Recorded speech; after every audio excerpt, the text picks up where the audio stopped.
Hey everyone, this is Oscar from Underdog, and today I want to talk to you about gated reverbs. This is a little sound design music production trick that's been around since the 80s. It's also known as the Phil Collins snare sound, but I am not here to teach you a history lesson. I just want to teach you how to do it. So what we're going to do is we're going to take any sound, a dry sound like this, and we're going to put this gated reverb on it like this. And the whole idea here is that we take a big, massive reverb, but only play it for a little moment of time. So you get this like, and then it stops. This is different from having just a massive reverb that has a long tail or a short reverb that tails out naturally. It goes at full intensity for a while and then stops. So now I want to show you in 4 levels of complexity how to make one of these. Let's get into it.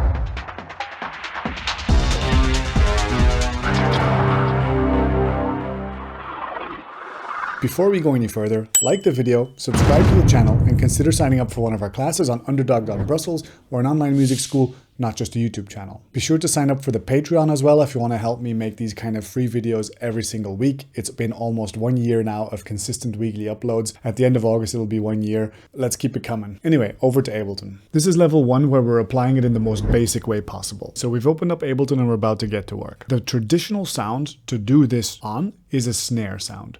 A gated reverb snare is a very, very common way to use this phenomenon. So let's do that as well. Let's move into arrangement view. In arrangement view, I'm going to find myself a drum sample, for example, a 909 snare. So we've zoomed into the timeline and we see here that there's a space of 1 bar horizontally. So we know where we are on the grid, and we grab ourselves a snare drum and we put it on every backbeat. So there we go. And there we go. So let's listen to that. Okay, pretty standard snare sound, right? Now let's put a massive reverb on there. That's the main ingredient, right? A massive reverb. So we go to Ableton's audio effects, put a massive reverb on there. Reverb with a huge decay time.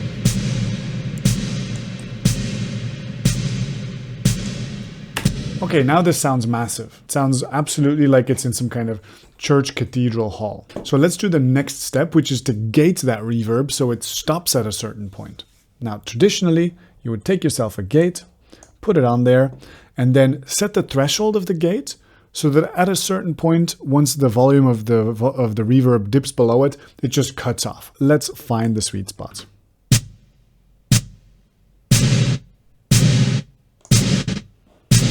There we go.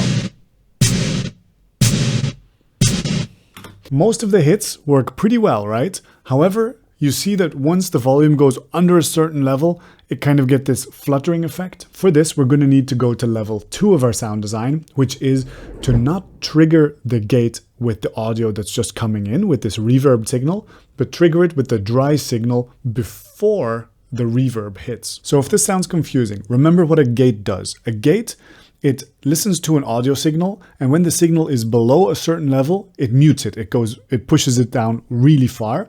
And once the signal goes over the level, it lets it through. That's what a gate is doing fundamentally. And if you recall, in the trans gate video a few weeks ago, we used a technique called sidechaining the gate. And that just means that instead of the gate listening to the signal that's passing through it, it checks a different signal for volume. And if that other signal is loud enough, then it lets through the audio on this channel. So what we want is we want this gate to be triggered by the dry drum sound, not the reverbed drum sound, because that's causing this fluttering effect. So on Ableton, all you have to do is open up the sidechain controls here, hit sidechain, select audio input from the track that we're working on right now, which is the snare drum.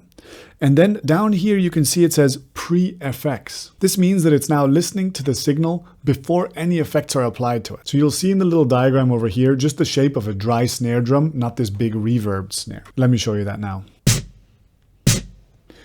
So you see here, every time the snare hits, the entire signal is coming through. So let's put some hold on there.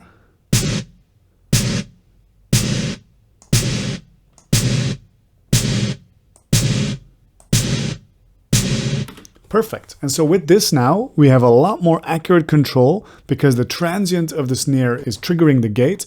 The gate then has a hold amount, and then that's basically the envelope is very determined. It's not going to start fluttering like it did in the other example. So this is the basic gated snare that you can get away with just like this. You could probably do your entire production career just with this level of complexity, but I want to show you 2 more levels of complexity that might give you even more control over the sound design of your elements.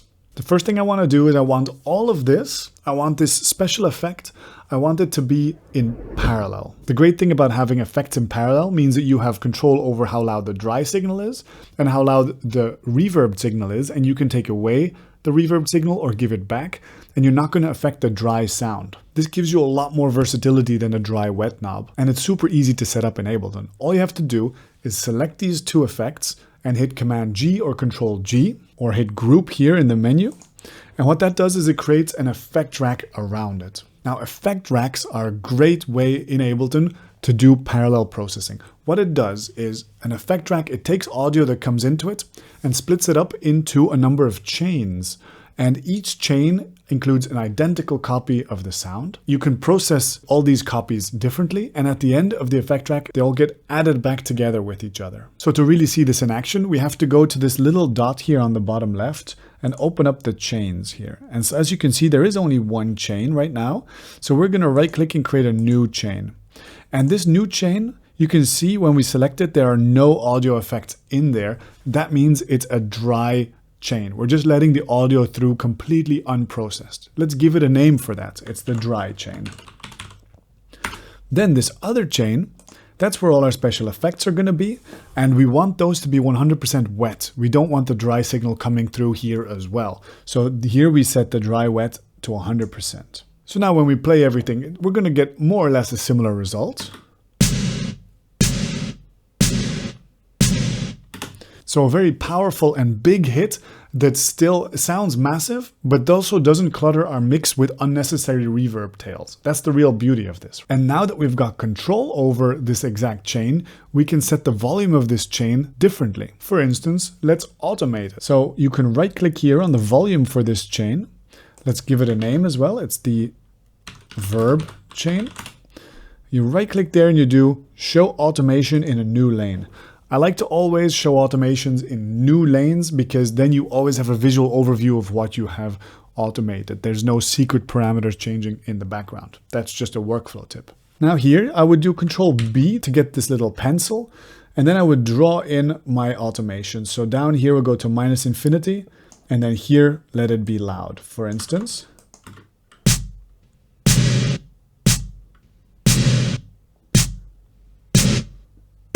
So there you go, now we suddenly have control over the volume of this element, and we can spice up individual hits with this new dimension of sound.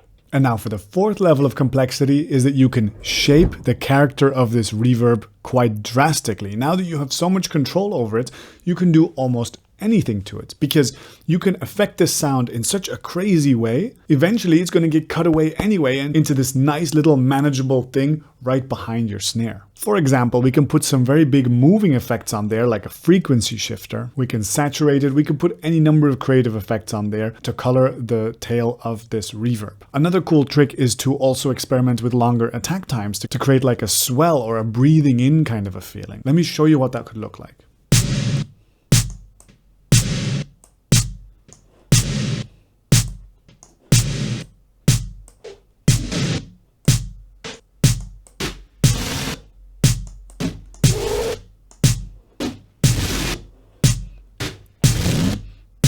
And of course you might have to change the volume of this to compensate for some of the madness that you're interjecting. So all you got to do is put a utility on the end and just mess with the gain there. Because of course you've automated this other slider, so it's no longer very useful to start moving that around 1 or 2 decibels. That's a bit exhausting. And now with these 4 levels of sound design, let me construct a real quick beat around it, just so you can feel it a little bit more in action and you don't just see this naked sound like this. Let's do that now.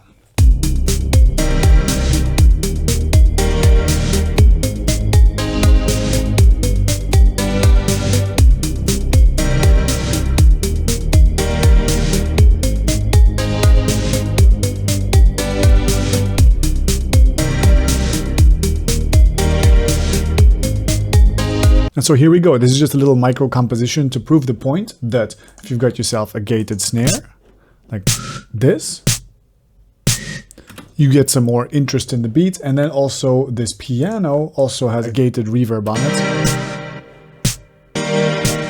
which creates this kind of rhythmical pulling and pulling on it. Because if I turn that off, that's what it would be. Just straight up house piano with no real movement and rhythm in it. Now here's this thing that pulls and pushes in an interesting way. Then all we had to do was layer it in with some beats, some bass, and an arpeggio, because that's always kind of nice.